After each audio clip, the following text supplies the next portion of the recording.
লাগে এবং সরস্বতী পুজো, দুর্গা পুজো, যেগুলো পুজোর সময় প্রত্যেকটা নারীটাই এতটাই সুন্দর লাগে যেটা একটু সুন্দর থাকে। এবং আমাদের এই পুজোতে আজকে বরণ হচ্ছে, তুমি দেখো প্রত্যেককে ভীষণ সুন্দর লাগছে আর কি। কারণ মা চলে যাচ্ছে অ্যান্ড বেশ সমস্ত ভালো লাগছে, সুন্দর লাগছে।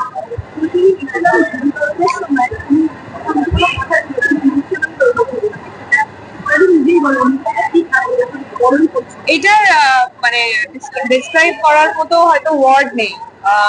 বিকজ আমি খুবই স্পিরিচুয়াল, তো আমি ভালোবাসি রিচুয়ালের থেকেও এটা আমার কাছে ভালোবাসা, আমার কাছে মায়ের জন্য অগাধ প্রেম। তো এটাই মানে বিজয়া দশমী মানে হয়তো মা চলে যাচ্ছে, কিন্তু কোথাও আমার মনে হয় ইটস আ প্রমিস ডে যে আবার মা ফিরে আসবেন। এবং মা আসা মানেই আমাদের পুরো সমাজে, আমাদের মধ্যে, সকলের মনের মধ্যে পজিটিভিটি ছড়িয়ে যায়।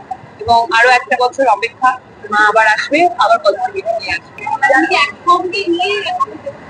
অবশ্যই ওরা বড় হচ্ছে আস্তে আস্তে, এবং আমাদের যে কালচার, আমাদের দুর্গোৎসব, বাঙালির যে কত বড় উৎসব, সেটা ঘুরছে আস্তে আস্তে। মা দুর্গা আসে এবং মা দুর্গা আজকে চলে যাবে, কাদের কাদের সাথে আসে।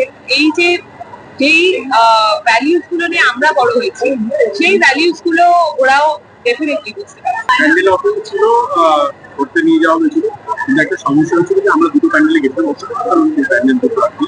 একটা হচ্ছে অগ্রণী, আর কেন্দুয়া কেন্দুয়া, ব্রিলিয়েন্ট, আরো অনেকগুলো প্ল্যান ছিল আর কি। কিন্তু আমরা যাওয়াতে কি ছিল, সাধারণ মানুষ যারা লাইন দিয়ে ঘন্টার পর ঘন্টা দাঁড়িয়ে ছিল, তাদের অনেক অসুবিধা হচ্ছিল। তো আমরা ডিসাইড করলাম না, আমরা আর যাবো না। হয়তো ভিআইপি লাইন আছে, হয়তো কমিটি গুলো বলছে আসুন, আমরা ব্যবস্থা করে দেবো, কিন্তু আমাদের মনে হলো যে অনেক আমরা যখন ঢুকছি ওই 15 মিনিট বা 20 মিনিট একটু মানুষের অসুবিধা হচ্ছে, অনেক হয়তো ঠাকুর দেখতে পাচ্ছে না। তো আমরা ডিসাইড করলাম, ইউয়ান ইয়ালকে বোঝালাম যে তোমরা বড় হও, একা একা ঠাকুর দেখো বা অন্যভাবে ঠাকুর দেখো, কিন্তু আমাদের পক্ষে ফিজিক্যালি আর যাওয়া সম্ভব হচ্ছিল না।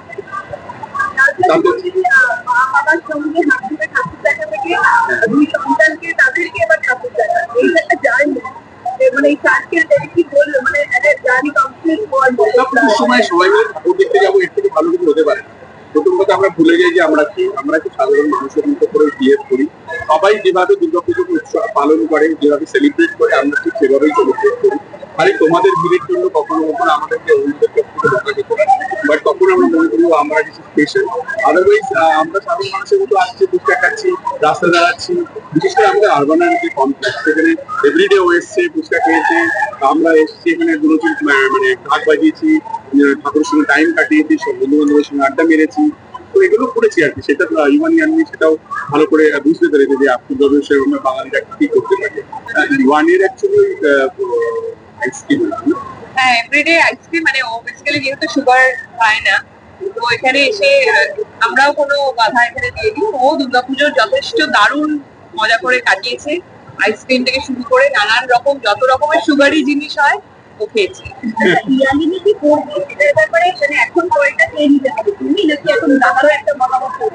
না, দাদার কোনো মতামত তৈরি হয়নি, কিন্তু আমাদের দুজন বাচ্চাকেই আমরা একজন অ্যাডাল্ট হিসেবে ট্রিট করি, তাই তার 3-4টে জামা কাপড় রেখে দিই, সেটার মধ্যে ওরা চুজ করে। পদ্মা সেতু, মেট্রো রেল এবং এলিভেটেড এক্সপ্রেসওয়ে নির্মাণের গর্বিত অংশীদার বসুন্ধরা সিমেন্ট।